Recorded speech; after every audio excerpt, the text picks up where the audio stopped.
ठीक है, आप लोग को समझ में आ रहा है? ये स्क्रीन शेयर हो रहा है आप लोग को? Yes sir. Yes sir. ठीक है।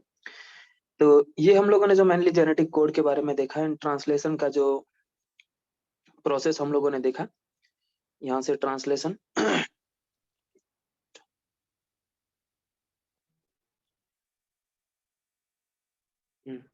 ये जो ट्रांसलेशन का प्रोसेस हम लोगों ने डिस्कस किया था कि प्रोटीन सिंथेसिस ट्रांसलेशन में क्या होता है। प्रोटीन सिंथेसिस होता है, कोडोन की फॉर्म में प्रेजेंट रहता है, अमीनो टीआरएनए आता है अमीनो एसिड लेके, ये राइबोसोम जहाँ पे प्रेजेंट रहते हैं वहीं पे प्रोटीन सिंथेसिस वर्क करेगा। ठीक है। यूकैरियोट में ये जो राइबोसोम के टाइप थे वो देखे हम लोगों ने। फिर ये क्या क्या ट्रांसलेशन के लिए क्या क्या रिक्वायरमेंट रहती है। MRNA as a template work करता है, टीआरएनए जो 20 अमीनो एसिड को कोड करते हैं। ठीक है, ये मेनली 30 से 45 के अप्रोक्सीमेट रहते हैं, इससे ज्यादा टीआरएनए प्रेजेंट नहीं रहते हैं। और उसी के बेसिस पे हम लोग डीजेनरेसी देखे थे, या वोबल हाइपोथेसिस या वॉबलिंग किस तरह से होती है वो हम लोग देखे थे। 20 अमीनो एसिड है। एंजाइम कौन कौन से वर्क करते हैं उस एंजाइम का आज हम लोग देखेंगे। ठीक है। एनर्जी के सोर्स क्या है, प्रोटीन फैक्टर क्या है, वो हम लोगों ने देखा। यहाँ पे हम लोग बात प्रोटीन फैक्टर की करें तो प्रोटीन फैक्टर डिफरेंट तरह का रहता है। ठीक है। हम लोगों ने उधर देखा इलोंगेशन में यहाँ पे एक मैं ये डाउट आप लोग क्लियर कर लीजिए। यहाँ पे ये जो मैंने पहले बताया था कि इलोंगेशन में ओनली वन प्रोटीन फैक्टर रहता है, वो बहुत सारी बुक है बुकों ने 3 तरह के प्रोटीन फैक्टर दिए हैं, तो आप लोग ये भी याद रखिए मेनली 3 तरह का protein factor elongation factor prokaryote में प्रेजेंट रहता है, जिसे हम लोग डिस्कस करते हैं। EUTS, EU elongation factor, sorry EF है, EU नहीं है, EF है। Elongation factor TS, elongation factor TU and elongation factor G। ये 3 तरह का प्रोकैरियोट में प्रोटीन फैक्टर रहता है। ये बातें जब अच्छी किताबें पढ़ेंगे तो आप लोग को पता चलेगा, तो इस बात को ध्यान रखना। मैंने पहले बताया था कि ओनली वन प्रोटीन फैक्टर रहता है, जो वन नहीं रह के 3 तरह का इलोंगेशन फैक्टर रहता है प्रोकैरियोट में। ठीक है। इनिशिएशन फैक्टर हो गया, रिलीफ फैक्टर है गया, देन इसको आप लोग याद करना है। ये EF है, elongation factor G, elongation factor G। ठीक है। फिर ये इनिशिएशन हम लोगों ने जो प्रोकैरियोट में हो गया। फिर ये इनिशिएशन चेन किस तरह से यूकैरियोट में इलोंगेशन फैक्टर वर्क करता है। ठीक है, इसमें ये इलोंगेशन फैक्टर यूकैरियोट का, रिलीफ फैक्टर। फिर हम लोगों ने एंजाइम देखा, अमीनो एसिड टीआरएनए सिंथेसिस, जो अमीनो एसिड को टीआरएनए पे चार्जिंग का काम करता है। फिर हम लोग पेप्टिडाइल ट्रांसफरेज देखा, जो वन अमीनो एसिड से अनदर अमीनो एसिड के बीच में पेप्टाइड बॉन्ड फॉर्मेशन होता है। ठीक है। एंड देन आज पूरा मैकेनिज्म हम लोग पढ़ेंगे डायग्राम वाइज। ये RNA mRNA किस तरह से वर्क करता है। स्टार्टिंग में स्टार्ट कोडॉन प्रेजेंट रहता है, फिर स्टॉप कोडॉन, 3 तरह का स्टॉप कोडॉन हम लोगों ने देखा। फिर मैंने बताया था ट्रांसक्रिप्शन एंड ट्रांसलेशन ओवरलैपिंग किस तरह से प्रोसेस ओवरलैप रहता है। एंड देन यहाँ से मैंने जो राइबोसोम का यूनिट बताया था वो उस दिन रिकॉर्डेड नहीं हो पाया था, वो अभी हम लोग देख लेते हैं एक बार कि राइबोसोम की जो यूनिट प्रेजेंट रहती है प्रोकैरियोट और यूकैरियोट में, वो डिफरेंट तरह का राइबोसोम प्रेजेंट रहता है। प्रोकैरियोट में 70S एंड यूकैरियोट में 80S राइबोसोम प्रेजेंट रहता है। ठीक है।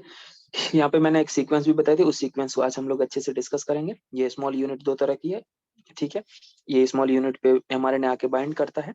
एंड देन लार्ज यूनिट है जो 50S 60S, 2 तरह की लार्ज यूनिट है, डॉम शेप रहती है। यहाँ पे 3 टीआरएनए बाइंडिंग साइट प्रेजेंट रहती है। ठीक है, जो मैंने बताया था E site, P site and A site, उसके बारे में हम लोग डिस्कस कर चुके हैं। ठीक है। एंड देन यहाँ पे और भी किस तरह से आज वो वर्क करती है, A साइट, P साइट। ठीक है, वो सब आज हम लोग डिस्कस करेंगे। A साइट को एक्सेप्टर साइट भी बोलते हैं। ठीक है, देन यहाँ से वो जितनी भी साइट थी मैंने डिस्कस कर चुकी थी एक बार। एंड अभी हम लोग मैकेनिज्म पे शुरू करते हैं। अब मैकेनिज्म किस तरह से होता है ट्रांसलेशन का। ठीक है, यहाँ पे हम लोग मैकेनिज्म देखेंगे। मैकेनिज्म को डिस्कस करते हैं ट्रांसलेशन का। तो ये मैकेनिज्म मेनली जो स्टेप है, 3 स्टेप रहते हैं। फर्स्ट स्टेप रहता है अपना एक्टिवेशन ऑफ अमीनो एसिड, जो अमीनो एसिड को एक्टिव करना। ठीक है, किस तरह से होता है, कौन सा एंजाइम वर्क करता है, एक एक करके हम लोग देखते हैं इसको अच्छे से। ठीक है, आप लोग मेरे साथ जुड़ जाइए सब लोग। ठीक है, इनएक्टिवेशन ऑफ अमीनो एसिड। ठीक है, इसमें क्या होता है, जो सेल में, जो साइटोप्लाज्म में जो इनएक्टिव अमीनो एसिड है, वो इनएक्टिव अमीनो एसिड, ठीक है, एटीपी का यूज करते हैं। मैंने एनर्जी का सोर्स बताया था आप लोग को, एटीपी का यूज करते हैं।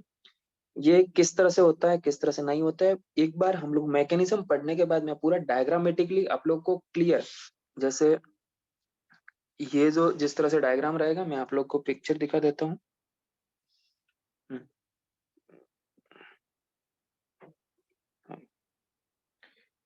ठीक है,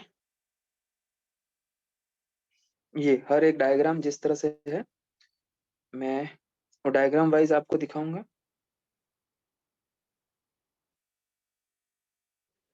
ठीक है,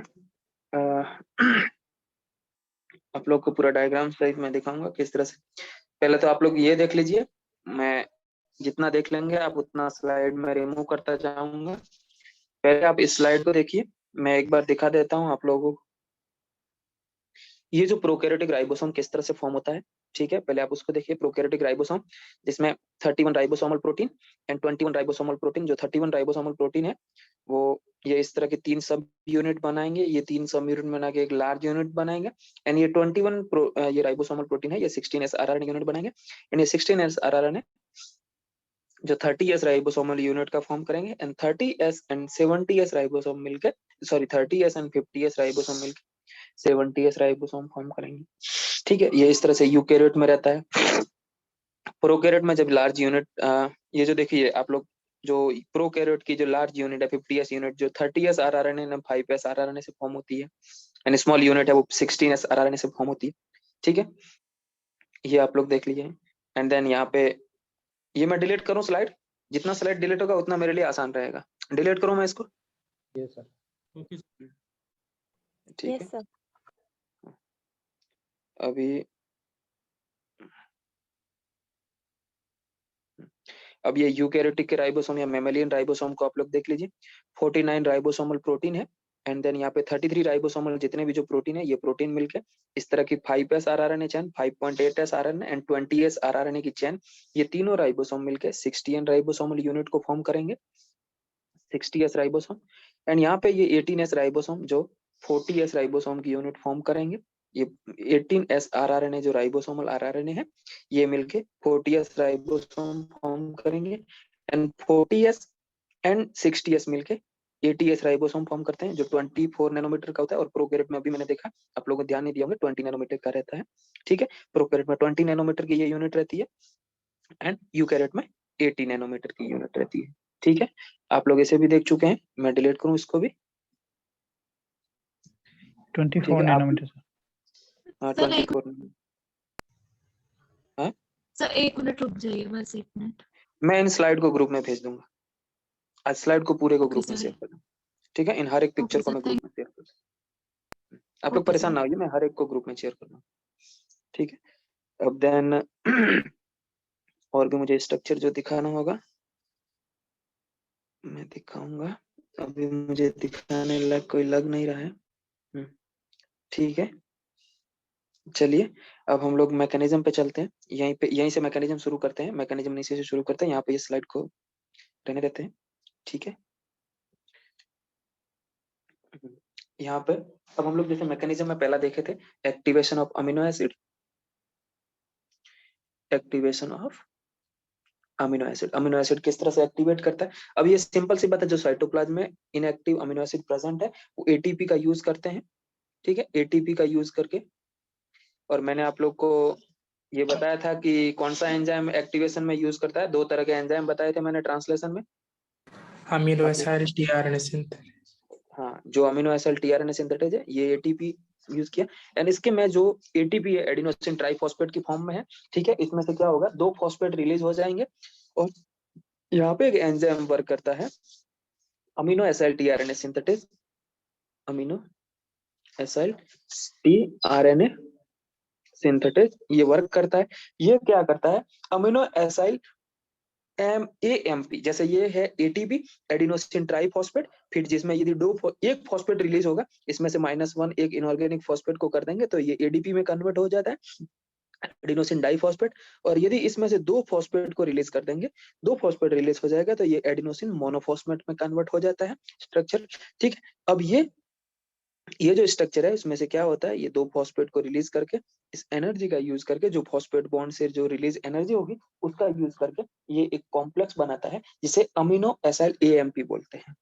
ठीक है, अमीनो एसाइल एएमपी। ठीक है, एडिनोसिन मोनोफॉस्फेट और 2 इनऑर्गेनिक फॉस्फेट रिमूव हो जाता है। ठीक है, ये एंजाइम के साथ एक कॉम्प्लेक्स फॉर्म करता है। अब क्या करता है, ये जो अमीनो एसाइल एएमपी एंजाइम, ये एंजाइम इसके साथ ही इंक्लूड है, ये अमीनो एसाइल एएमपी एंजाइम है। ठीक है, एंजाइम इसके साथ ही है, ये एंजाइम, और इसे हम लोग कॉम्प्लेक्स बोल सकते हैं। ठीक है, अब ये वाला क्या करता है, ये वाला कॉम्प्लेक्स इसको, अब सिंपल सी बात है, ये तो हम लोगों ने क्या किया, देखिए सिंपल सी बात है, ये अपना सेल का साइटोप्लाज्म है, इसमें ये अमीनो एसिड प्रेजेंट है।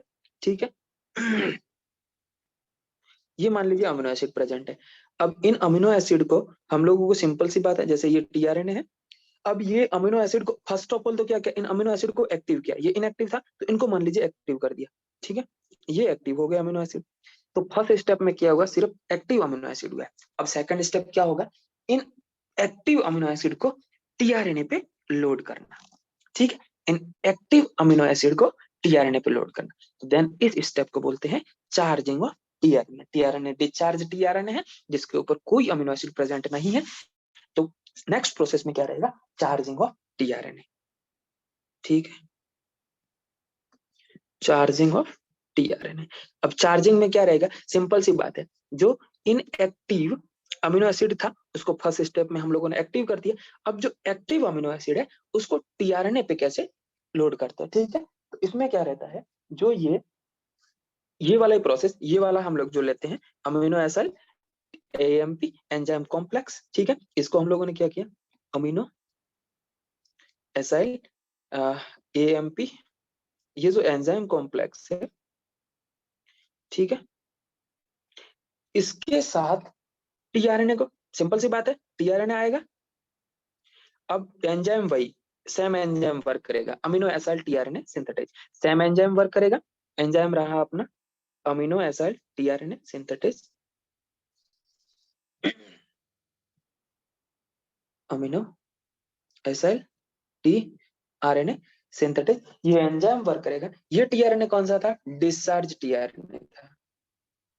ठीक है, इसके ऊपर कोई भी अमीनो एसिड नहीं है। अब जो कॉम्प्लेक्स फॉर्म होगा वो होगा अमीनो एसाइल टीआरएनए। ये जो अब एंजाइम, ये जो अब फॉर्मेशन होगा प्रोडक्ट का, इस रिएक्शन का टीआरएनए के साथ, जो टीआरएनए बनेगा, चार्ज टीआरएनए वो रहेगा, उसके ऊपर अमीनो एसिड लोडेड रहेगा, तो इसे हम लोग बोलते हैं अमीनो एसाइल टीआरएनए। ठीक है, ये रहेगा अपना अमीनो एसाइल टीआरएनए। ठीक है, एंड देन उसके बाद एंजाइम और ये मोनोफॉस्फेट वगैरह है वो सब रिलीज हो जाएंगे। ये जब अमीनो एसाइल और टीआरएनए बनेंगे तो क्या रिलीज होगा, मोनोफॉस्फेट और एंजाइम कॉम्प्लेक्स। ठीक है, ये एएमपी रिलीज हो जाएगा। ठीक है, एंड एंजाइम रिलीज होगा। ये एंजाइम दोबारा से यहाँ पे वर्क करने में, रिसाइकल करने में यूज हो जाएगा। ठीक है, एंड देन ये जो अमीनो एसाइल टीआरएनए बना, ये है अपना चार्ज टीआरएनए। ठीक है, यदि कहीं भी साइटोप्लाज्म में आप लोग को ऐसा टीआरएनए एंड टीआरएनए के ऊपर यदि कोई अमीनो एसिड वाला एंजाइम स्ट्रक्चर दिखे तो इसका मतलब है वो टीआरएनए चार्ज टीआरएनए। ठीक है, फ्री टीआरएनए नहीं है। ये कौन सी पोजीशन पे ऐड होता है आप लोग बता सकते हैं, मैं पहले भी आप लोग को टीआरएनए का स्ट्रक्चर पढ़ाया था, बताया था इस चीज को। 3 डैश एंड फिर 3 डैश पे CCA 3 डैश एसीसी जो ग्रुप रहता है वहां पे ऐड होता है, आप लोग इस बात का ध्यान रखिए। बट जो फॉर्मेलेटेड मिथ्योनिन है, जो पहला वाला टीआरएनए है, उसके कुछ यूनिक कैरेक्टर है, डिफरेंट टाइप का कैरेक्टर है। ठीक है, उसमें कैरेक्टर ये आता है कि आप लोग मैं करता हूँ डिस्कस उसको लास्ट में, सबसे लास्ट में डिस्कस करूंगा इस चीज को। उसमें मान लीजिए ये रहता है ना, जैसे जो मैंने टीआरएनए का स्ट्रक्चर दिखाया था आप लोग को, ठीक है, उसके 2-3 रहता है, यहाँ एसीसी फॉर्म रहता है। ठीक है, एंड यहाँ पे 5 प्राइम रहता है, यहाँ 5 प्राइम पे सी रहता है, एंड देन ये जो 1 नंबर पे सी रहता है, एंड यहाँ पे जो ये टीआरएनए का न्यूक्लियोटाइड करके यहाँ 72 जो न्यूक्लियोटाइड आएगा वहां पे ए रहेगा, इसके बीच में बॉन्डिंग नहीं होनी चाहिए। एंड देन यहाँ पे 3 जी जी जी, एंड यहाँ पे सी सी सी के बीच में स्ट्रॉन्ग बॉन्डिंग होनी चाहिए। एंड यहाँ पे ये एसीसी फ्री होना चाहिए ताकि जो लार्ज यूनिट है राइबोसोम की उस पे ऐड हो सके। एंड देन इस तरह का स्ट्रक्चर है जो यूनिक कैरेक्टर है। ठीक है, वो आप लोग के लिए इतना खास नहीं है, बट देखते हैं टाइम मैं उसको डिस्कस करूंगा। बट ये जो नॉर्मल बेसिक स्ट्रक्चर है बुक में तो नहीं दे रखा है, वो मैंने देखा था बीडी सिंह की बुक में तो नहीं है वो, बट कोई ना। ठीक है, ये जो अपना हम लोगों ने डिस्कस किया, जहाँ भी सेल में जहाँ टीआरएनए का स्ट्रक्चर आप लोगों को अमीनो एसिड के साथ दिखेगा, मतलब वो टीआरएनए चार्जिंग है। ठीक है, तो अब पहला स्टेप हो गया अपना, अमीनो एसिड को एक्टिव किया, फिर अमीनो एसिड को चार्ज किया, एंड देन रहेगा अपना पॉलीपेप्टाइड फॉर्मेशन। ठीक है, जो थर्ड स्टेप आता है अपना पॉलीपेप्टाइड फॉर्मेशन, पॉलीपेप्टाइड फॉर्मेशन। ठीक है, ये जो पॉलीपेप्टाइड फॉर्मेशन है यही अपना मेन इंपोर्टेंट है, यही सबसे इंपॉर्टेंट है कि पॉलीपेप्टाइड फॉर्मेशन है वही सबसे इंपॉर्टेंट है। इसके मेनली 3 स्टेप है, 3 स्टेप रहता है। पहला स्टेप इनिशिएशन, आप लोग को सबको पता है इनिशिएशन है, सेकंड इलोंगेशन, एंड थर्ड आता है अपना टर्मिनेशन। ठीक है, हर एक स्टेप को इजीली हम लोग देखेंगे किस तरह से कौन से फैक्टर वर्क करते हैं, क्या रहता है इलोंगेशन, क्या नहीं रहता है। ठीक है, प्रोकैरियोट यूकैरियोट दोनों में डिस्कस करते चलते हैं। ठीक है, अब जो सबसे इंपॉर्टेंट, अब आप लोग ध्यान से सुनना, 1 घंटे की क्लास अभी और लगेगी, आप लोग अच्छे से समझना किस तरह से ये रहता है। ठीक है, पहला स्टेप हम लोग देखते हैं इनिशिएशन। अब ये इनिशिएशन किस तरह से होता है, सिंपल सी बात है, ये हम लोग सेल का साइटोप्लाज्म देख रहे हैं। ठीक है, अब इसमें क्या है, अमीनो एसिड भाई तैयार बैठा है, ये सॉरी टीआरएनए तैयार बैठा है अपना अमीनो एसिड लेके, न्यूक्लियस ने क्या किया, मैच्योर आरएनए को वहां पे भेज दिया, क्या नाम है, साइटोप्लाज्म में भेज दिया। 5 प्राइम टू 3 प्राइम जो एमआरएनए है वो भी तैयार बैठा है। अब आएंगे राइबोसोम, ये राइबोसोम की जो दोनों यूनिट है, big unit and small unit, ये भी तैयार है। अब इसको किस तरह से कंबाइंड किया जाए, किस तरह से कॉम्प्लेक्स की फॉर्म में लाया जाए। ठीक है, उसमें ऐसे अपने आप तो होगा नहीं कि अरे राइबोसोम देखा चलो एमआरएनए भाग के चला जाएगा राइबोसोम से दोस्ती करने के लिए, वो वाला तो फंडा है नहीं। कुछ प्रोटीन फैक्टर वर्क करेंगे, कुछ सीक्वेंस, स्पेसिफिक सीक्वेंस प्रेजेंट रहेंगी, कुछ सीक्वेंस एमआरएनए पे प्रेजेंट रहेगी, कुछ सीक्वेंस राइबोसोम की स्मॉल यूनिट पे प्रेजेंट रहेगी, ताकि कहीं ना कहीं जाके ऐड हो सके। ठीक है, इस तरह का कुछ स्ट्रक्चर है, इस तरह का एक कॉम्प्लेक्स फॉर्म होगा, उसे हम लोग डिस्कस करते हैं किस तरह से कॉम्प्लेक्स फॉर्म होता है। ठीक है, एंड कौन कौन से प्रोटीन फैक्टर वर्क करते हैं। ठीक है,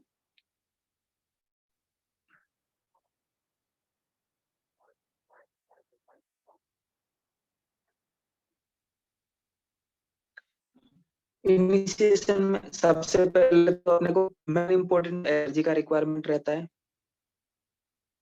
एनर्जी एटीपी का रिक्वायरमेंट यहाँ पे एनर्जी एटीपी नहीं जीटीपी की फॉर्म में कंज्यूम होती है। ठीक है, जीटीपी रहेगा, एंड देन कुछ प्रोटीन फैक्टर वर्क करेंगे जो अपना इंपॉर्टेंट था, प्रोटीन फैक्टर। अब इनिशिएशन कॉम्प्लेक्स को आप लोग अच्छे से समझ लेंगे तो कोई दिक्कत नहीं है। ठीक है, इनिशिएशन सबसे इंपॉर्टेंट है, इनिशिएशन किस तरह से होता है, बाकी इलोंगेशन भी थोड़ा बहुत देख लेना, इलोंगेशन भी कुछ खास नहीं है, सबसे इंपॉर्टेंट था इनिशिएशन। इनिशिएशन में किस तरह का कॉम्प्लेक्स वर्क करते हैं, किस तरह के से एमआरएनए का बिहेवियर रहता है, किस तरह से राइबोसोम का बिहेवियर रहता है। ठीक है, एकदम जो सेल है, आप लोग सोचिए इतना छोटा सा सेल, उसमें परफेक्ट तरीके से किस तरह से काम होता है। ठीक है, बस उतना परफेक्ट तरीके से आप काम कर लेंगे तो आप सिलेक्शन ले लेंगे। यदि आपने सेल की बराबरी करना सीख लिया, सेल की बराबरी करना बहुत मुश्किल है। एक सेल की बराबरी करना आप लोगों ने सीख लिया ना, तो आप लोग को सिलेक्शन इजी है। अब बताते हैं सेल की बराबरी आप लोग कैसे नहीं कर पाते हैं। ठीक है, अब जैसे प्रोटीन फैक्टर वर्क करते हैं, सबसे यूकैरियोट में 10 टाइप का प्रोटीन फैक्टर रहता है। ठीक है, ये मैं डिस्कस करूंगा, इसको यूकैरियोट और प्रोकैरियोट के ट्रांसक्रिप्शन को, सॉरी ट्रांसलेशन को मैं अलग से डिस्कस करूंगा, तब इस फैक्टर को डिस्कस करूंगा। ठीक है, और मेनली अपन हम लोग डिस्कस करते हैं प्रोकैरियोट का। जो प्रोटीन फैक्टर प्रोकैरियोट के हैं वो 3 तरह के मैंने बताए थे, initiation factor first, initiation factor second and initiation factor third. ये 3 तरह के प्रोटीन फैक्टर वर्क करेंगे।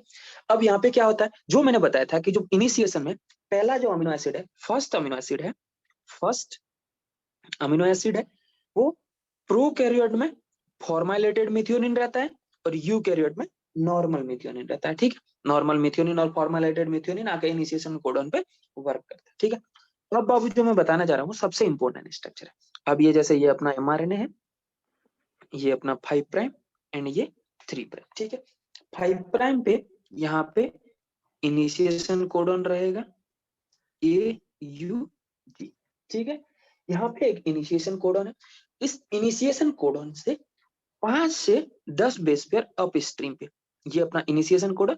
ठीक है, मैंने अप स्ट्रीम बताया था, जो भी इनिशिएशन पॉइंट होता है, ठीक है, उसके लेफ्ट कॉर्नर को हम लोग अप स्ट्रीम, जिसे हम लोग नेगेटिव से इंडिकेट करते हैं, एंड राइट कॉर्नर को हम लोग पॉजिटिव से डाउन स्ट्रीम, जिसे हम लोग पॉजिटिव से इंडिकेट करते हैं उसे हम लोग डाउन स्ट्रीम बोलते हैं। ठीक है, अब क्या होता है, अब आप लोग एक बार अच्छे से समझना, इसको टेढ़ा नहीं सीधा बनाते हैं।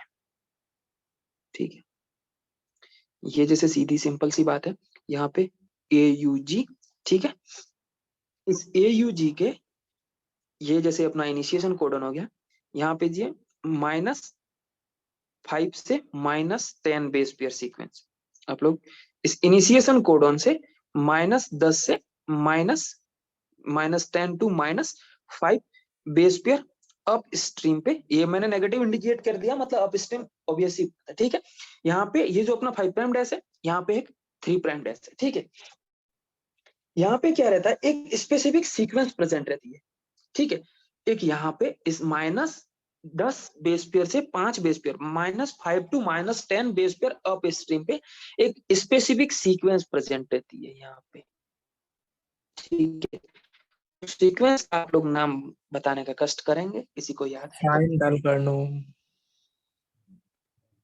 Sign Dalgarno sequence. ठीक है, ये mRNA में आप लोग सिंपल सा ध्यान दीजिए, ये जो mRNA है, इस mRNA में इनिशिएशन कोडन के 5 से 10 बेस पेयर अप स्ट्रीम पे एक स्पेसिफिक सीक्वेंस प्रेजेंट रहती है। ठीक है, यहाँ पे बोल लेते हैं एक स्पेसिफिक सीक्वेंस है, उस स्पेसिफिक सीक्वेंस को हम लोग साइन डेल्गार्नो सीक्वेंस बोलते हैं। ठीक है, ये सबसे इंपॉर्टेंट है, याद रखना आप लोग।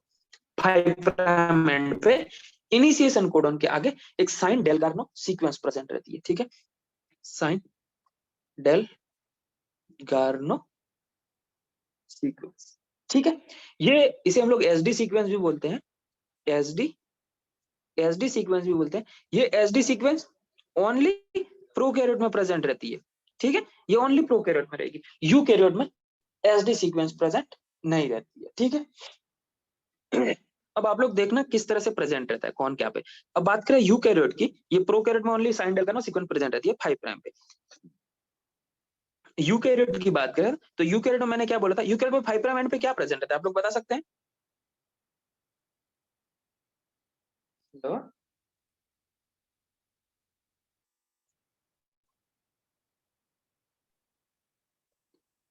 बता दो यार, कोई तो बता। Initiation factor. इनिशिएशन फैक्टर तो ठीक है, मैंने आपको स्प्लाइसिंग पढ़ाया था, 5 प्राइम एंड पे मैंने कुछ कैप वगैरह करके ऐसा कुछ बताया था। 7 mg cap, 7 mg cap present रहती है यूकैरियोट में 5 प्राइम एंड पे। ठीक है, एंड यहाँ पे प्रोकैरियोट में साइन डेल्गार्नो सीक्वेंस। ये मैं स्पेसिफिक सीक्वेंस का नाम क्यों ले रहा हूँ वो आगे समझ में आएगा। ठीक है, यूकैरियोट में 5 प्राइम एंड पे 7 mg 7 मिथाइल गुआनोसिन की एक कैप प्रेजेंट रहती है। ठीक है, इसका काम क्या है, आप 2 मिनट वेट कीजिएगा। ठीक है, अब ये mRNA का स्ट्रक्चर हो गया। अब हम लोगों को क्या करना है, सिंपल सी बात है, ट्रांसलेशन में करना क्या है, ये जो mRNA है राइबोसोम है, राइबोसोम पे mRNA यूनिट एंड tRNA, इसी तरह को ऐड करना है, इसी को ऐड करना है एंड इसी से एक कॉम्प्लेक्स का फॉर्मेशन करना है। अब ये कॉम्प्लेक्स किस तरह से फॉर्म होता है वो डिस्कस करते हैं। ठीक है, अब ये एक स्पेसिफिक सीक्वेंस प्रेजेंट, मान लीजिए प्रोकैरियोट में साइन डेल्गार्नो सीक्वेंस प्रेजेंट रहती है एंड यूकैरियोट में 7 मिथाइल गुआनोसिन की कैप प्रेजेंट रहती है। ठीक है, अब ये तो अपना हो गया mRNA। अब हम लोग चलते हैं राइबोसोम पे, ये राइबोसोम का यूनिट रह गया। ठीक है, अब यहाँ पे प्रोकैरियोट में 5 प्राइम एंड है, तो राइबोसोम पे मैंने RNA का स्ट्रक्चर दिखाया था प्रोकैरियोट में। ठीक है, कहाँ गया, अभी एक बार और मुझे उस इमेज की ओर जाना पड़ेगा। ये प्रोकैरियोट, इससे बाबू आप लोगों को भी क्या क्लियर हो जाएगा। ठीक है, हाँ, अब यहाँ पे देखिए आप लोग, ये जो प्रोकैरियोट था, प्रोकैरियोट में ये स्मॉल यूनिट कौन बना रहा है, 16s RNA स्मॉल यूनिट बना रहा है। Hello, yes sir. हाँ, अब आप लोग एकदम इमेजिन कीजिए भाई, 16s RNA राइबोसोम है, और राइबोसोम है तो कहीं ना कहीं 5 प्राइम 3 प्राइम, अब सिंपल सी बात है, RNA है तो कहीं ना कहीं 5 प्राइम 3 प्राइम रहेगा, एंड जहां पे 5 प्राइम रहेगा उसका कॉम्प्लीमेंट्री रहेगा कहीं ना कहीं पे, तभी ऐड होगा कॉम्प्लीमेंट्री बेस पे। राइबोसोम भी क्या है, राइबोसोम कोई बॉक्स तो है नहीं कि जाके वो उसमें ऐड होगा। राइबोसोम भी एक तरह का mRNA का स्ट्रक्चर है, सॉरी RNA का स्ट्रक्चर है, जो राइबोसोमल RNA एक RNA का स्ट्रक्चर है, एंड उसमें भी कुछ ना कुछ प्रेजेंट रहेगा, 5 प्राइम 3 प्राइम इस तरह से। अब यहाँ पे क्या होता है, जो ये राइबोसोम की यूनिट है, ये जो 6 यहाँ पे एक 3 प्राइम एंड पे 16s rRNA की यूनिट प्रेजेंट रहती है। ये जो 16s rRNA की यूनिट जो स्मॉल यूनिट है, वहां पे ये एक प्रेजेंट रहता है इस तरह से। ये 3 प्राइम एंड ऑफ ये जो राइबोसोम है, इसका जो 3 प्राइम एंड होगा, जो स्मॉल यूनिट है प्रोकैरियोट में, स्मॉल यूनिट है राइबोसोम की प्रोकैरियोट की, जो 13s RNA, उस 13s RNA स्मॉल यूनिट किससे बना है, 16s RNA। तो ये 16s RNA की स्मॉल यूनिट है, ठीक है।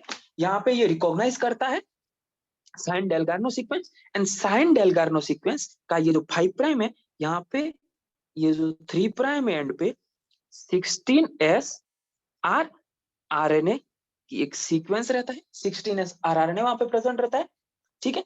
एंड देन ये क्या करता है, 16s RNA इस सीक्वेंस को रिकॉग्नाइज करेगा, साइन डेल्गार्नो सीक्वेंस को रिकॉग्नाइज करेगा, ठीक है। ये 3 प्राइम है, तो यहाँ पे कहीं ना कहीं यहाँ पे हम लोगों ने 5 प्राइम को डस किया, यहाँ पे 5 प्राइम है। अब ये 5 प्राइम, ये वाला जो 5 प्राइम स्ट्रक्चर है, यहाँ पे जो साइन डेल्गार्नो सीक्वेंस है, उसकी एंटी सीक्वेंस इस 16s RNA पे प्रेजेंट रहती है, ठीक है। इस 16s RNA पे एंटी सीक्वेंस प्रेजेंट रहती है, 16s RNA पे साइन डेल्गार्नो की एंटी सीक्वेंस प्रेजेंट रहती है। तो यहाँ मैंने ये 16s में डायरेक्ट लिखता, आपको समझ में नहीं आता। तो क्या अब इस डायग्राम से आप लोग को समझ में आया कि मैं 16s RNA कैसे लिख रहा हूँ स्मॉल यूनिट पे? Yes sir. Yes sir. And इसको मैं डिलीट करूं? Okay sir. ठीक है। तो अब ये आप लोग को अच्छे से क्लियर हुआ होगा कि मैंने 16s राइबोसोम की ये जो एंटी साइन डेल्गार्नो सीक्वेंस है, वो किस तरह से मैं लिख रहा हूँ, ठीक है। हाँ, अब यहाँ पे क्या होता है, ये 5 प्राइम एंड यहाँ पे 3 प्राइम एंड रहेगा, ठीक है। अब ये जो एंटी साइन डेल्गार्नो, इसे हम लोग एंटी एसडी सीक्वेंस भी बोलते हैं, एंटी एसडी सीक्वेंस भी बोलते हैं। ये जो एंटी साइन डेल्गार्नो सीक्वेंस, ये उसकी एग्जैक्टली एंटी रहती है, ठीक है, कॉम्प्लीमेंट्री रहती है।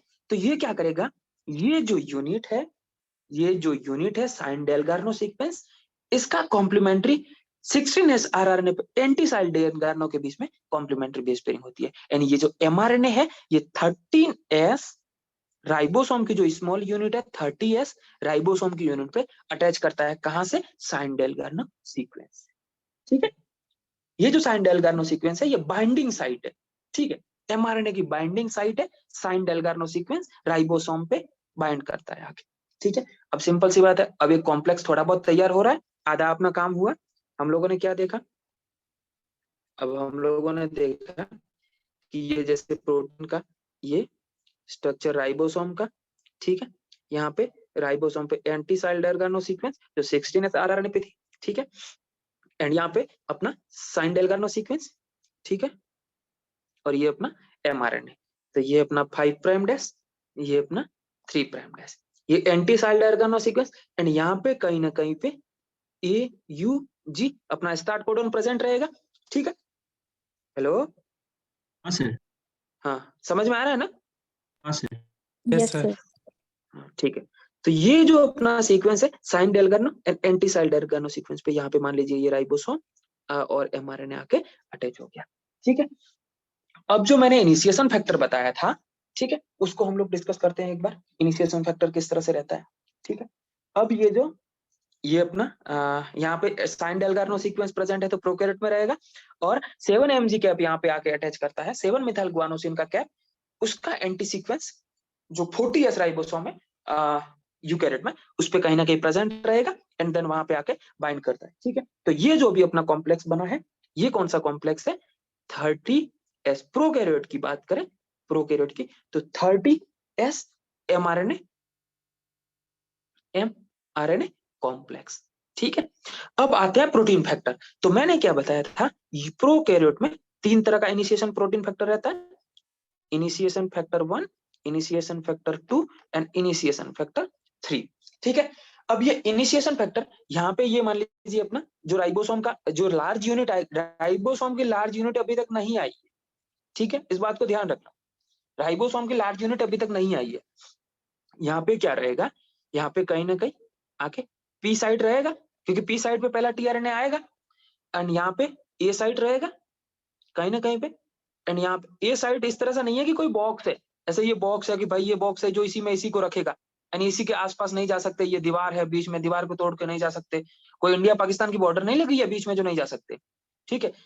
ये एक इस तरह का सिंपल सी बात है, एक इस तरह का एज्यूम कीजिए राइबोसोम का लार्ज यूनिट, ठीक है, स्ट्रक्चर जैसे ये आरएनए का स्ट्रक्चर करके इस तरह से एक लार्ज यूनिट बना है, जिस तरह से जितने भी जो 3 टाइप के आरएनए आके मिल के बने हैं, एंड देन यहाँ पे एक इमेजिनरी साइट हम लोगों ने सोच लिया कि यहाँ पे ये जो आके ये साइट, ये पी साइट, ये ए साइट एंड ये ई साइट, इस तरह से इमेजिनरी साइट है। इसका मतलब ये नहीं कि आसपास में क्रॉस नहीं कर सकते, ठीक है। तो अब हम लोग देखते हैं, धीरे तो नहीं चल रहे हैं कि ज्यादा धीरे हो रहा है? नहीं सर। सही है सर। धीरे हो तो बता देना, थोड़ा फास्ट भी कर सकते हैं। अब यहाँ पे क्या होता है, ये जो अपना सीक्वेंस है होता है initiation factor first. Initiation factor first क्या करता है, इस ए साइड को ब्लॉक कर देता है। ये इनिशिएशन फैक्टर फर्स्ट का क्या काम है, ये ए साइड को ब्लॉक कर दिया। मैंने क्या बताया था कि ये जो पहला टीआरएनए प्रोकैरियोट का फर्स्ट टीआरएनए कैसा रहता है, फॉर्मेलेटेड मिथ्योनिन, ठीक है। और मैंने बोला था कि पहला टीआरएनए हमेशा पी साइड पे आके बाइंड करेगा, बताया था कि नहीं बताया था? Yes sir. ठीक है, तो ये आप लोग को याद होगा कि जो पहला टीआरएनए है, फर्स्ट टीआरएनए कहां पे, पी साइड पे आके बाइंड करता है, ठीक है। एंड बाकी जितना भी जो टीआरएनए है वो ए साइड पे आएगा। तो ये पहला टीआरएनए, और प्रोकैरियोट का फर्स्ट टीआरएनए कौन सा रहता है, प्रोकैरियोट का फर्स्ट रहता है फॉर्माइलेटेड मिथ्योनिन रहता है, ठीक है, फॉर्माइलेटेड मिथ्योनिन रहेगा। तो ये फॉर्माइलेटेड मिथ्योनिन पी साइड पे आके बाइंड करे, इसीलिए ये जो ए साइड को ब्लॉक करके रखता है इनिशिएशन फैक्टर फर्स्ट, ठीक है। ये इनिशिएशन फैक्टर फर्स्ट क्या करता है, ए साइड को ब्लॉक करने का काम करेगा। ए साइड को क्यों ब्लॉक करेगा, ताकि ए साइड को ब्लॉक करने से जो फॉर्माइलेटेड मिथ्योनिन है वो आके पी साइड पे इजीली बाइंड हो जाए, ठीक है। ये हो गया अपना इसका काम। अब आता है इनिशिएशन फैक्टर 2 का काम। ये इनिशिएशन फैक्टर 2 क्या करता है, इसको मैं आगे दिखाऊंगा। ये जो न्यू वाला जो आरएनए आता है ना, टीआरएनए लेके आता है, उसमें हेल्प करता है। जो फर्स्ट टीआरएनए आएगा वो इनिशिएशन फैक्टर उसको बाइंड करने में हेल्प करेगा। जैसे ये इनिशिएशन फैक्टर 2 है, इनिशिएशन फैक्टर 2 रहेगा, एंड यहाँ पे ये जो अपना टीआरएनए एंड ये मिथ्योनिन, ठीक है। इस तरह का, मैं अभी 2 मिनट वेट कीजिए, मैं उसको डायग्रामेटिकली समझाऊंगा आप लोग को किस तरह से रहता है। एक अच्छे से डायग्राम लाया हूं, उसमें समझाऊंगा मैं, ठीक है। ये अपना मान लीजिए टीआरएनए के साथ वर्क करता है। अब ये जो इनिशिएशन फैक्टर थर्ड है, ये क्या करता है, ये टीआरएनए पे आके इस 30S पे आके बाइंड हो जाता है। ये मान लीजिए अपना ये इनिशिएशन फैक्टर 3, ये क्या करता है, 30S पे आके बाइंड हो जाता है। ये 30S पे आके इसीलिए बाइंड होता है ताकि जो 50S, ये जो 30S पे आके बाइंड होता है, यानी जो 70S यूनिट है वो उस 70S यूनिट, सिंपल सी बात याद रखिए, 70S यूनिट को डिसोसिएशन करके रखता है, यानी 50S एंड 30S इन दोनों को अलग अलग रखने का काम करता है इनिशिएशन फैक्टर थर्ड, ठीक है।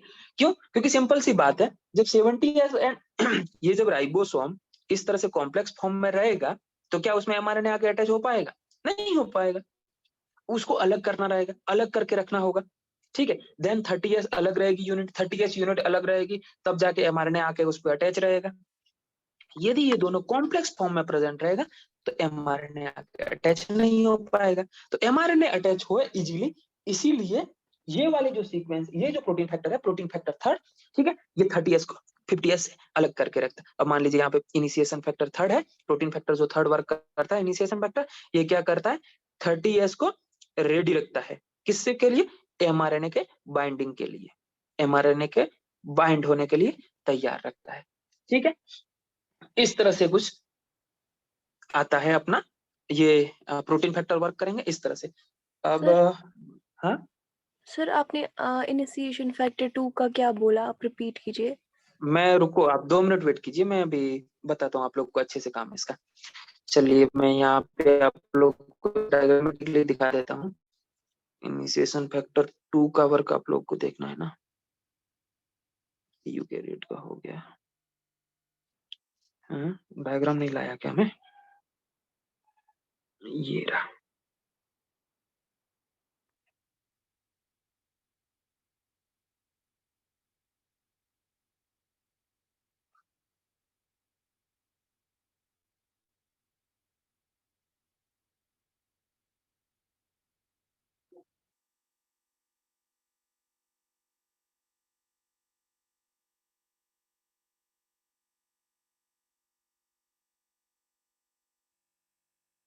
आप लोग को ये डायग्राम दिख रहा है? हाँ जी सर। ठीक है, अब आप लोग स्टेप वाइज देखिए किस तरह से मैं कौन सा प्रोटीन वेक्टर वर्क करता है। ठीक है, अब आप लोग इसको देखिए, एक बार मैं डिस्कस कर लेता हूं इसको। ये देखिए, ये अपना है UAC, यानी यहाँ पे होगा AUG। Hello, yes sir. Yes, yes sir. Sir. Yes sir. अब AUG अपना स्टार्ट कोडन, उसका एंटी कोडन रहेगा UAC, और UAC पे प्रोकैरियोट की बात करते हैं, फॉर्मेलेटेड मिथ्योनिन। ठीक है, जो हम लोगों ने टीआरएनए, चार्जिंग टीआरएनए था वो। अब ये चार्जिंग टीआरएनए, ये वाला जो चार्जिंग टीआरएनए है, ये प्रोटीन फैक्टर जो 2 है, इनिशिएशन फैक्टर 2, उसके साथ बाइंड हो जाता है और एक कॉम्प्लेक्स फॉर्म करता है, initiation factor 2 formylated methionine tRNA complex. ठीक है, ये इस तरह से वर्क करता है, आप लोग देखिए इसको।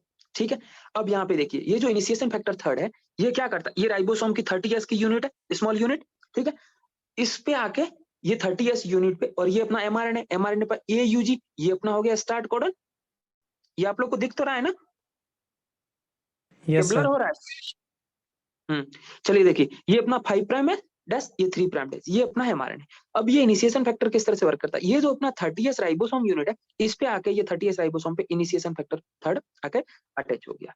ठीक है, अब ये यहाँ पे क्या फॉर्म होगा, ये जो 30S की स्मॉल यूनिट है राइबोसोम की, ये एमआरएनए पे आके अटैच होगी। यहाँ पे हम लोगों ने वही किया, 30S की यूनिट एमआरएनए पे आके अटैच हो गई है। अभी हम लोग ये प्रोटीन वाला, ये जो फॉर्मुलेटेड मिथ्योनिन वाला टीआरएनए है वो नहीं लाए हैं। ठीक है, अब यहाँ पे क्या होगा, ये जो 30S की यूनिट है, इनिशिएशन फैक्टर 3 क्या करता है, इस 30S यूनिट को 50S से बाइंड होने से रोकता है। ठीक है, 50S से बाइंड होने से रोकने का मतलब है कि 30S प्लस 50S मिलकर 70S यूनिट ना बना पाए, और जब नहीं बनाएंगे तभी आके एमआरएनए अटैच होगा इससे। ठीक है, तो अब ये वाला स्ट्रक्चर देखिए आप लोग, 30S से एमआरएनए ये आके बाइंड हो गया। ठीक है, अब ये आता है अपना, अब मैं आगे आपको बताने वाला था यहीं पे। चलिए इसी डायग्राम के बेसिस पे बताता हूं मैं। ठीक है, इसी डायग्राम से समझा देता हूं मैं पूरा इनिशिएशन फैक्टर वाला कॉम्प्लेक्स। ठीक है, यहाँ पे क्या रहता है, ये जो इनिशिएशन फैक्टर 2 का काम क्या है, फॉर्मुलेटेड मिथ्योनिन के साथ बाइंड करना। एंड इनिशिएशन फैक्टर फर्स्ट क्या करता है, अब यहाँ पे इनिशिएशन फैक्टर फर्स्ट आएगा। ये इनिशिएशन फैक्टर फर्स्ट ने क्या किया है, यहाँ की जो ए साइट है, उस ए साइट को ब्लॉक करने का काम करेगा। ठीक है, ये एनर्जी यूज करेगा, जीटीपी का यूज करेगा, एंजाइम सॉरी ये एनर्जी को यूज करेगा इनिशिएशन फैक्टर। ठीक है, यहाँ पे आप लोग समझ में तो आ रहा है ना आप लोगों को? हाँ जी सर। हाँ, तो आप लोग इतना सिंपल सा याद रखिए, इनिशिएशन फैक्टर फर्स्ट का क्या काम है, ये ए साइड को ब्लॉक कर देगा। ए साइड को ब्लॉक करेगा तो ये जो फॉर्मुलेटेड मिथ्योनिन वाला टीआरएनए है, ये आके पी साइड पे बाइंड करेगा। ठीक है, तो ये ए साइड ने इसको ब्लॉक किया, and then initiation complex form हो रहा है, ये आके पी साइड पे आके बाइंड हो जाएगा। ठीक है, ये वाला क्या किया, ये जो अपना फर्स्ट टीआरएनए इनिशिएशन फैक्टर 2 के साथ आया, एंड इनिशिएशन फैक्टर फर्स्ट ने क्या किया, इस ए साइड को ब्लॉक करके रख दिया। अब ये ए साइड जब ब्लॉक हो जाएगी तो ये आने वाला टीआरएनए पी साइड पे आके अटैच हो जाएगा। ठीक है, ये आने वाला टीआरएनए अपना पी साइड पे आके अटैच हो गया। अब ये पी साइड पे अटैच होने के बाद भाई, जब तक अपना इनिशिएशन फैक्टर 3 वहां पे प्रेजेंट है, तब तक आगे लार्ज यूनिट तो ऐड होगी नहीं।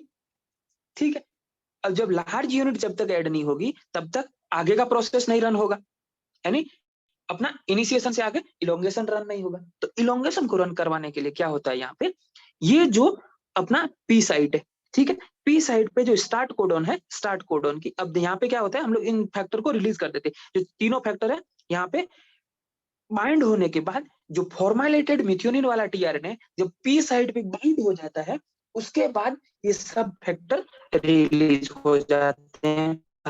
रिलीज हो गए, एंड जब इनिशिएशन फैक्टर 3 रिलीज हो गया, मतलब 50S यूनिट, देखो यहाँ पे क्या है, after initiation factor 3 release the 50S सब unit joint initiation complex GTP and GTP का टूटने से ये दोनों फैक्टर रिलीज हो जाएंगे। ठीक है, इसको मैं डिस्कस करता हूँ, आप लोग को मैं एनर्जी का पूरा हिसाब दूंगा।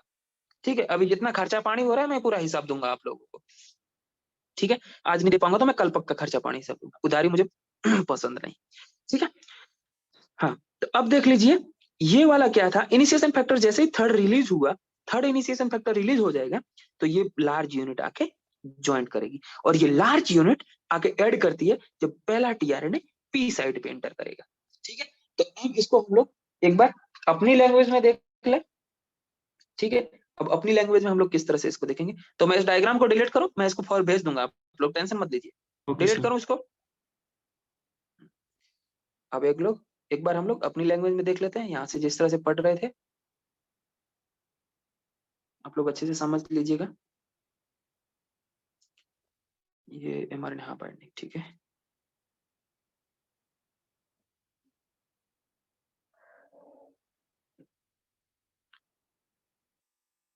अब यहाँ पे हम लोगों ने क्या बोला, चलिए भाई एमआरएनए आया, ये एमआरएनए की स्मॉल यूनिट है, स्मॉल यूनिट आके टीआरएनए पे बाइंड होगी।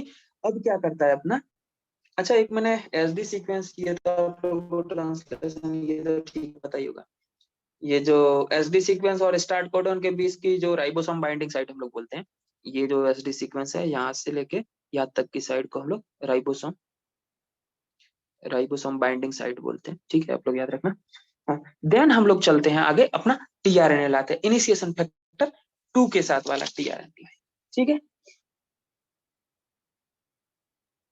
अब ये जैसे सिंपल सा डिस्कस करें हम लोग, ये अपना एमआरएनए, ये अपना एमआरएनए, यहाँ पे ये चलिए ये अपना एमआरएनए, यहाँ पे एयूजी पे आके अपना टीआरएनए का लार्ज यूनिट बाइंड हो गया, यहाँ पे साइन डेल्गार्नो सीक्वेंस के साथ बाइंड हुआ, ये अपना 5 प्राइम, ये अपना 3 प्राइम। ठीक है, अब जो अपना फर्स्ट टीआरएनए आएगा, अब मान लीजिए ये अपना फर्स्ट टीआरएनए जो कौन सा है, फॉर्मालेटेड मिथ्योनिन वाला, किसके साथ आएगा, इनिशिएशन फैक्टर 2 के साथ। ठीक है, इनिशिएशन फैक्टर 2 के साथ आके यहाँ पे बाइंड हो जाएगा। तो अब सिंपल सी बात देखिए, ये अपना AUG, ठीक है, AUG, एंड देन यहाँ पे ये अपना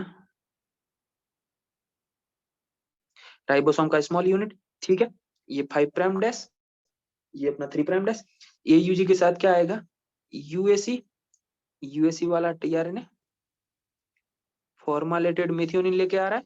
ठीक है, ये इस तरह से आके बाइंड हो जाएगा, ये अपना 5 prime 3 prime dash AUG initiation code में आके बाइंड हो जाएगा। ठीक है, एंड देन अब क्या होगा, जो इनिशिएशन फैक्टर वाला, initiation factor first and initiation factor third and initiation factor 2 भी रिमूव हो जाएंगे। जब ये फैक्टर रिमूव हो जाएंगे तो आके राइबोसोम की जो लार्ज यूनिट है वो आके अटैच हो जाएगी।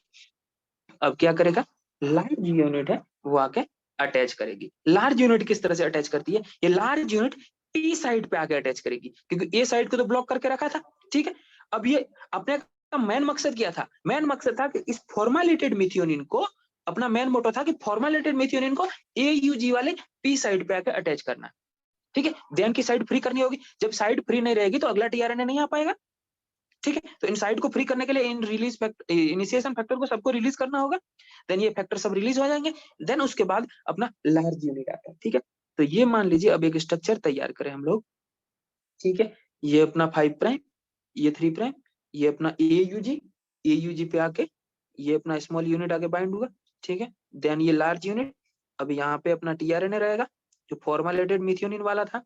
ठीक है, एंड देन यदि इसको साइट में कन्वर्ट करें, चलिए ये मान लीजिए अपना हो गया पी साइट, ये अपना ए साइट एंड ये अपना ई साइट, ई साइट, ये पी साइट एंड ये आ गया अपना ए साइट। ठीक है, एंड इस तरह से ये जो कॉम्प्लेक्स बना इसे हम लोग बोलते हैं ट्रांसलेशन इनिशिएशन कॉम्प्लेक्स। ठीक है, ट्रांसलेशन इनिशिएशन कॉम्प्लेक्स। ठीक है, ये अपना ट्रांसलेशन इनिशिएशन कॉम्प्लेक्स बना। अब इस ट्रांसलेशन इनिशिएशन कॉम्प्लेक्स के नाम करें, अब हम लोग प्रोकैरियोट में तो इसको क्या बोलेंगे, 70S, दोनों यूनिट ऐड हो गई है, 70S, उसके साथ क्या ऐड हुआ, एमआरएनए, एमआरएनए के साथ क्या है, टीआरएनए, और टीआरएनए कैसा है, फॉर्मालेटेड, तो formal complex, 70S mRNA tRNA formylated complex. And बात करें यूकैरियोट की, तो यूकैरियोट में क्या है, ATS एमआरएनए,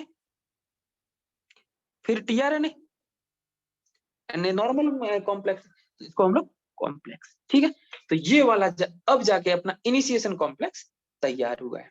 तो इस इनिशिएशन कॉम्प्लेक्स में किसी को दिक्कत है तो आप लोग हमको दिल खोल के बता सकते हैं। सर बड़ा वाला सब यूनिट कौन सी साइड पे अटैच हुआ था? पी साइड पे आके ऐड होगा। इस तरह से ऐड होगा कि ये जो पहला वाला जो टीआरएनए ऐड है फॉर्मुलेटेड, वो पी साइड पे प्रेजेंट रहे। ठीक है, ये समझ में आया आप लोग? ये जितना भी जो पिक्चर में रंगीन पिक्चर बताया हूं वो मैं आप लोग को भेज दूंगा। ठीक है, अब हम लोग जल्दी से बात करते हैं इलोंगेशन की। ठीक है, अब अपना सेकंड वाला स्टेप, अब इनिशिएशन कॉम्प्लेक्स बन के तैयार हो गया। अब अपना होता है इलोंगेशन। ठीक है, अब इलोंगेशन में क्या होता है? इलोंगेशन में क्या रहेगा? इलोंगेशन कब होगा?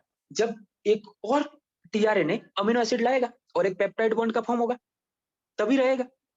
ठीक है, ये एक रैपिड सीक्वेंस है। इलोंगेशन एक रैपिड सीक्वेंस है। इलोंगेशन में क्या रहेगा? मान लीजिए फर्स्ट पेप्टाइड बॉन्ड फॉर्म होगा, उसे हम लोग इलोंगेशन बोलते हैं। ठीक है, तो formation of first polypeptide bond. ठीक है, इलोंगेशन कहां से शुरू होता है? पहला पॉलीपेप्टाइड बॉन्ड फॉर्म होने से लास्ट पॉलीपेप्टाइड बॉन्ड के फॉर्म होने तक के टाइम को या उसके प्रोसेस को हम लोग इलोंगेशन बोलते हैं। ठीक है, तो इलोंगेशन क्या है? Formation of first polypeptide bond to last polypeptide bond. ठीक है, ये एक रैपिड प्रोसेस है। रैपिड प्रोसेस है, बार बार होने वाला प्रोसेस है। एंड देन ये वेरी फास्ट होता है। प्रोकैरियोट में ये मान लीजिए लगभग 15 अमीनो एसिड पर सेकंड में आके ऐड होता है, एंड यूकैरियोट में बहुत स्लो है, 2 अमीनो एसिड पर सेकंड के आसपास रहता है। ठीक है, ये लॉन्ग स्टेप है इनिशिएशन से एंड टर्मिनेशन और इलोंगेशन तीनों को देखें तो सबसे लॉन्ग स्टेप रहता है इलोंगेशन का। ठीक है, अब इसमें रिक्वायरमेंट क्या रहेगा? सिंपल सी बात है, एनर्जी रिक्वायरमेंट रहेगी। प्रोटीन फैक्टर वर्क करेगा। ठीक है, प्रोटीन फैक्टर, अब यहाँ पे आता है important protein factor. Protein factor prokaryote में प्रोटीन फैक्टर 3 तरह का वर्क करता है। मैंने उस दिन एक बताया था, वो गलत है। आप मान लीजिए मैंने गलत बताया था, अब मैं बता रहा हूँ सही बता रहा हूँ। ठीक है, बहुत सारी बुक प्रोटीन फैक्टर लिखती है, but mainly maximum book and research paper जहां तक मैं देखा हूँ 3 प्रोटीन फैक्टर लिखते हैं। ठीक है, अब इसमें प्रोटीन फैक्टर प्रोकैरियोट में 3 रहते हैं। Elongation factor Ts, elongation factor Tu and elongation factor G. And eukaryote में मैंने बताया था, यूकैरियोट में 2 तरह का इलोंगेशन फैक्टर था, elongation factor 1 and elongation factor 2। Eukaryotic elongation, eukaryotic elongation factor 1 and eukaryotic elongation factor 2। ये 2 तरह का इलोंगेशन फैक्टर यूकैरियोट में वर्क करता है। ठीक है, अब यहाँ पे क्या होता है? ये जो नया, अब सिंपल सी बात है, अब आप लोग यहाँ पे देखिए, पहला वाला टीआरएनए, फर्स्ट वाला टीआरएनए था जो अपना अमीनो एसिड पी साइड पे आके ऐड हो गया। अब जो दूसरा वाला टीआरएनए रहेगा, ये जो दूसरा वाला टीआरएनए रहेगा, ये अमीनो एसिड लाएगा। ये सबसे पहले कौन सी साइड पे आके बाइंड करेगा? ए साइड पे। क्यों? क्योंकि इनिशिएशन फैक्टर फर्स्ट वहां से रिमूव हो चुका है, तो ये ए साइड खा लिया। अब जो आने वाला अमीनो एसिड रहेगा वो ए साइड पे आके इंटर करेगा। ठीक है, तो ये जो इनिशिएशन फैक्टर फर्स्ट वाला है, ये आके ए साइड पे आके बाइंड करता है। ठीक है, ए साइड पे आके इंटर करेगा, ए साइड से एंट्री करेगा। तो इसका जो प्रोटीन फैक्टर वर्क करता है प्रोकैरियोट में, वो होता है इलोंगेशन फैक्टर टीयू। ठीक है, hello, yes sir. Yes sir. Yes हाँ सर। समझ में आ रहा है ना? जी सर। Yes sir. चलिए, अब हम लोग देखते हैं इलोंगेशन का प्रोसेस। तो इलोंगेशन में क्या होता है? ये जो मैंने एनर्जी बताई है जीटीपी के फॉर्म में, एनर्जी यहाँ पे जो मैंने बताई, इस एनर्जी का यूज करेगा जो इलोंगेशन फैक्टर है, ये टीयू। ठीक है, ये इलोंगेशन फैक्टर टीयू है, ये एनर्जी का यूज करेगा। अब सिंपल सी बात है, ये मान लीजिए अपना ये अपना एनर्जी है जीटीपी। ठीक है, इसके साथ इलोंगेशन फैक्टर टीयू ये आके अब ये मान लीजिए अपना इलोंगेशन फैक्टर है।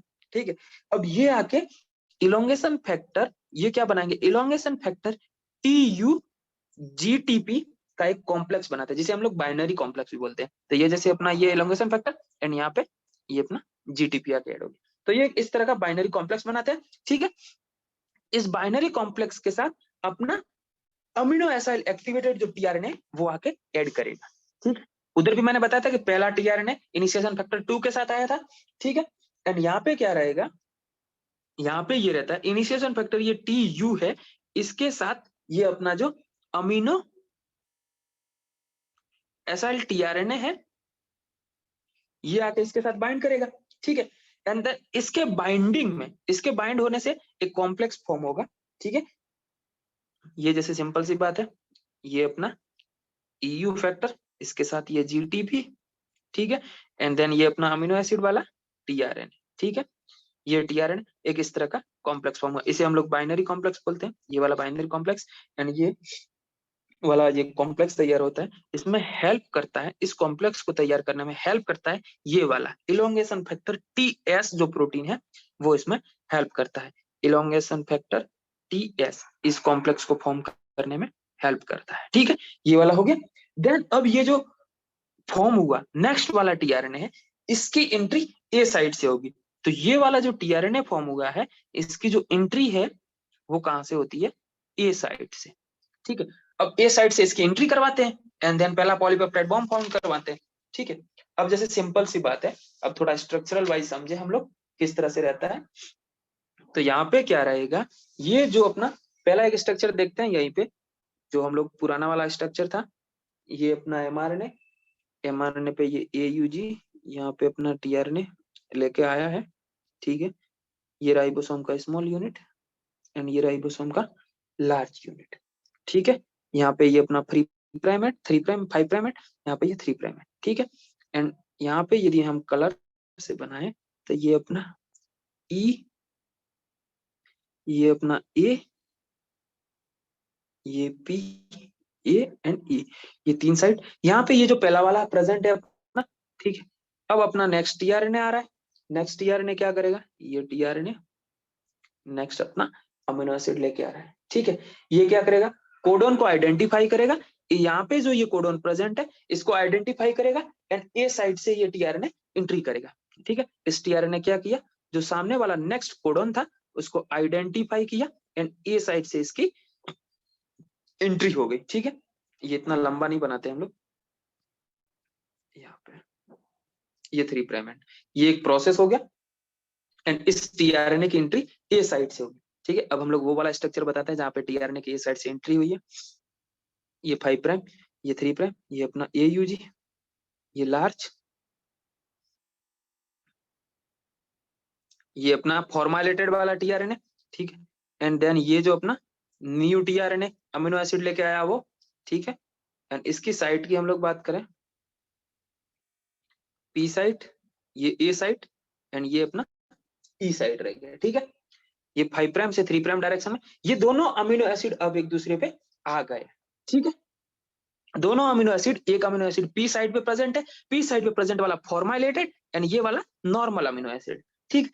अब ये यहाँ दोनों एक साइड पे प्रेजेंट है, अब होता है पेप्टाइड बॉन्ड फॉर्मेशन एंड ये वाला जो अमीनो एसिड है, इस अमीनो एसिड का इसके साथ पेप्टाइड बॉन्ड फॉर्मेशन होगा। यानी P वाली साइड पे जो अमीनो एसिड प्रेजेंट है फॉर्माइलेटेड मेथियोनिन, उसका पेप्टाइड बॉन्ड फॉर्म होगा A साइड पे जो प्रेजेंट है उस पे, ठीक है। और इसमें जो एंजाइम हेल्प, कौन सा एंजाइम हेल्प करता है, मैंने आप लोग को पहले बताया था, आप लोग फट से आंसर दे देंगे। Peptide transferase. पेप्टाइड ट्रांसफरेज, ठीक है। हाँ, अब यहाँ पे क्या होता है, ये जो पेप्टाइड ट्रांसफरेज है, पेप्टाइड ट्रांसफरेज ये क्या करता है, पॉलीपेप्टाइड बॉन्ड को फॉर्म करता है। पेप्टाइड बॉन्ड नहीं बोलेंगे अभी, पॉलीपेप्टाइड तो ये एंजाइम का काम है पॉलीपेप्टाइड, बट यहाँ पे पेप्टाइड बॉन्ड फॉर्म हो रहा है, पहला बॉन्ड पेप्टाइड बॉन्ड है, ठीक है। ये पेप्टाइड बॉन्ड को फॉर्म करता है, ठीक है। ये पेप्टाइड बॉन्ड को फॉर्म करेगा। अब पेप्टाइड बॉन्ड फॉर्म होगा तो किस तरह से होगा, आप लोग देखिए सिंपल सा स्ट्रक्चर, थोड़ा बड़ा बना के दिखाते हैं आप लोग को। ये वाला जैसे स्ट्रक्चर है, यहाँ पे ये अपना 5 प्राइम, ठीक है। आप लोग को समझ में तो आ रहा है ना? Yes sir. ये E साइट, ये P साइट, ये A साइट, ठीक है। अब यहाँ पे अपना पहला वाला खाली TRNA, ठीक है। ये जो पहला वाला, अब इस TRNA में क्या किया, ये बॉन्ड फॉर्म हो गया एंड जो सेकंड TRNA था उस पे ये तो नॉर्मल जो मिथियोनिन था अमीनो एसिड, वो मिथियोनिन, और ये वाला फॉर्माइलेट मिथियोनिन वाला अमीनो एसिड, तो ये दोनों के बीच में पॉलीपेप्टाइड बॉन्ड फॉर्म हो गया। आप लोग को समझ में आया ये किस तरह से हो रहा है, A साइड पे बॉन्ड फॉर्म हो गया ठीक है, ये अपना 5 प्राइम और ये अपना 3 प्राइम, ये स्मॉल यूनिट, ये लार्ज यूनिट। हेलो, आप लोग को समझ में तो आ रहा है ना? Hello, Yes, sir. Yes, sir. नींद तो नहीं आ रही? No, sir. बहुत बढ़िया। अब ये जो बॉन्ड फॉर्म हो रहा है ना, ये कौन से साइड से फॉर्म हो रहा है या किसके बीच में फॉर्म हो रहा है? तो ये जो पी साइड पे प्रेजेंट है, आप लोगों को पता है अमीनो एसिड है, अमीनो एसिड यानी एमाइन ग्रुप भी रहेगा एंड एसिड ग्रुप भी रहेगा। Hello, yes sir. Amino acid नाम है तो एमाइन ग्रुप भी रहेगा और एसिड ग्रुप भी रहेगा। Yes sir. तो ये जो पॉलीपेप्टाइड बॉन्ड फॉर्म हो रहा है ना, इसको आप लोग याद रखना, ये इंपॉर्टेंट है कि ये जो पॉलीपेप्टाइड बॉन्ड फॉर्म होता है, ये पी साइट पे जो प्रेजेंट रहता है ना अमीनो एसिड, पी साइट के अमीनो एसिड उसका तो COOH ग्रुप, एंड जो ए साइट पे प्रेजेंट रहने वाला अमीनो एसिड उसके NH2 ग्रुप के बीच में बॉन्ड फॉर्म होता है। समझ में आया? वाटर मॉलिक्यूल रिलीज हो जाएगा एंड बॉन्ड का फॉर्मेशन होगा। ठीक है, तो ये इस तरह से ये वाला बॉन्ड फॉर्म हो गया। Hello, Yes, sir. Yes sir. ठीक है, आगे बढ़ू मैं। यस अब यहाँ पे क्या होता है, अब यहाँ पे क्या होता है, ये जैसे पी साइड वाला अमीनो एसिड अब उसके पास कुछ भी नहीं है, खाली हो गया, क्योंकि उसके पास जो अमीनो एसिड था वो ए साइड पे प्रेजेंट टीआरएनए के जो टीआरएनए पे जो नया अमीनो एसिड आया उसके बीच में बॉन्ड फॉर्मेशन हो गया। ठीक है, अब होता है ट्रांसलोकेशन। अब ये क्या करता है, ये जो राइबोसोम है, ये 3 न्यूक्लियोटाइड आगे की ओर मूव करेगा, 3 न्यूक्लियोटाइड 5 प्राइम टू 3 प्राइम पे मूव करेगा। तो इस प्रोसेस को हम लोग बोलते हैं ट्रांसलोकेशन। ठीक है, अब ये ट्रांसलोकेट होगा। ट्रांसलोकेट कहां पे होता है? 3 न्यूक्लियोटाइड, ये 3 न्यूक्लियोटाइड 5 प्राइम से 3 प्राइम डायरेक्शन पे 3 न्यूक्लियोटाइड ट्रांसलोकेशन हुआ, मतलब 3 कोडोन के आसपास ट्रांसलेशन हुआ, क्या सॉरी ट्रांसलेशन नहीं, मतलब 3 कोडोन के आसपास रिमूव हुआ, आगे की ओर मूव किया। Hello, yes sir. Yes sir. Yes sir, ये तो 3 न्यूक्लियोटाइड हुआ मतलब 1 कोडोन मूव हुआ, 3 कोडोन नहीं। बहुत बढ़िया, ध्यान का है तुम्हारे।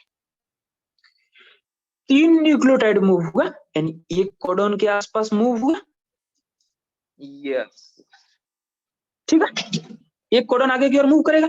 अब 1 कोडोन मूव किया, नहीं जो साइड थी यानी ए साइड, ये जो खाली वाला टीआरएनए था, ये मान लीजिए ये जो टीआरएनए की साइड प्रेजेंट थी, अब इस राइबोसोम को 1 कोडोन आगे की ओर मूव करवाइए, तो 1 कोडोन मूव करवाएंगे, ये इस प्रोसेस को बोलते हैं ट्रांसलोकेशन।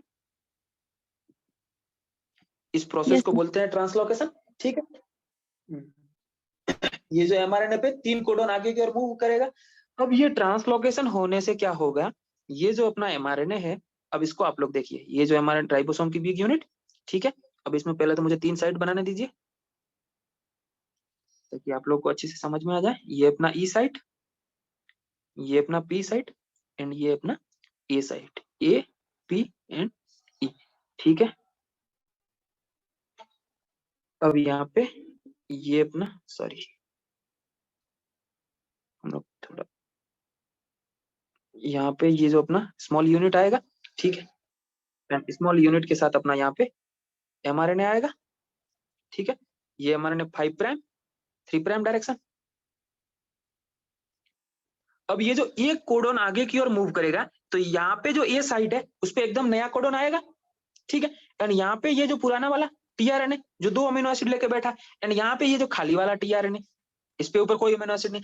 आप सोचिए, ये जो एक शिफ्टिंग आगे की ओर करेगा, जब ये वाला ये स्लाइड एक शिफ्ट आगे की ओर शिफ्ट होगा, एक कोडोन या 3 न्यूक्लियोटाइड आगे की ओर शिफ्ट होगा, तो ये वाली जगह यहाँ पे आ जाएगी, ये वाला यहाँ पे आ जाएगा, एंड यहाँ पे एक जगह खाली हो जाएगी।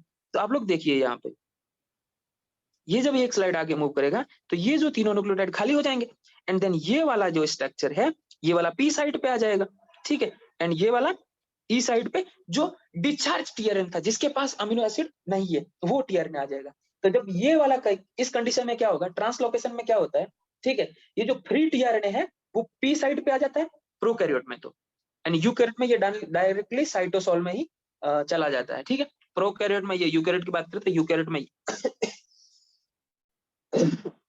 यूकैरियोट में ये डायरेक्टली साइटोसोल में आता है, प्रोकैरियोट में ये डायरेक्टली टी साइड पे आ जाता है, ठीक है। पेप्टाइड बॉन्ड फॉर्म हो गया, ये वाला उस जगह पे आ गया, ठीक है। एंड ट्रांसलोकेशन में यहाँ पे जो ट्रांसलोकेशन में जो इलोंगेशन फैक्टर वाला जो प्रोटीन फैक्टर वर्क करता है वो होता है EUG। ये EUG है, ये ट्रांसलोकेशन में हेल्प करता है, ठीक है। एनर्जी भी यहाँ लगेगी, एनर्जी तो लगेगी ही लगेगी, GDP यहाँ पे एनर्जी लगेगी, एंड यहाँ पे ये इलोंगेशन फैक्टर वर्क है, एंड ये एक स्लाइड आगे की ओर मूव होगा, ठीक है।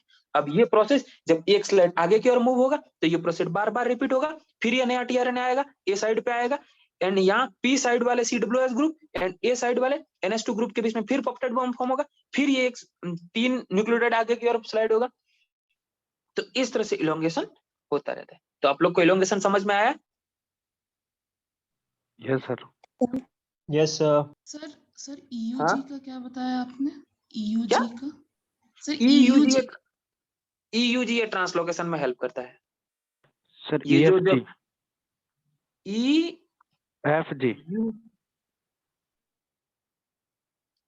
EFG, सर इलोगेशन फैक्टर है ना ये जी, EFG। हाँ इलोंगेशन फैक्टर, हाँ EF अरे बाप रे, पूरा रफ हो गया क्या? किस तरह से हुआ रफ यार? 1 मिनट वेट करना, पूरा रफ हो गया क्या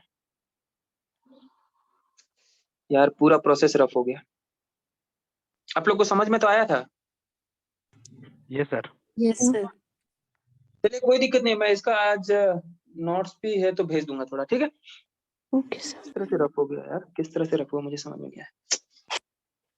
चलिए कोई ना, नेक्स्ट क्लास में मैं समझाऊंगा तो ये पूरा डायग्राम लेके आऊंगा मैं, ठीक है। दोबारा से बना के लेके आऊंगा, आप लोग टेंशन ना लीजिए। और वो मैंने इलोंगेशन वो रहेगा, वो इलोंगेशन फैक्टर G रहेगा, EUG capital E, elongation factor G रहेगा जो ट्रांसलोकेशन में हेल्प करता है, ठीक है। तो आप लोग को समझ में आया? Yes sir. Yes sir.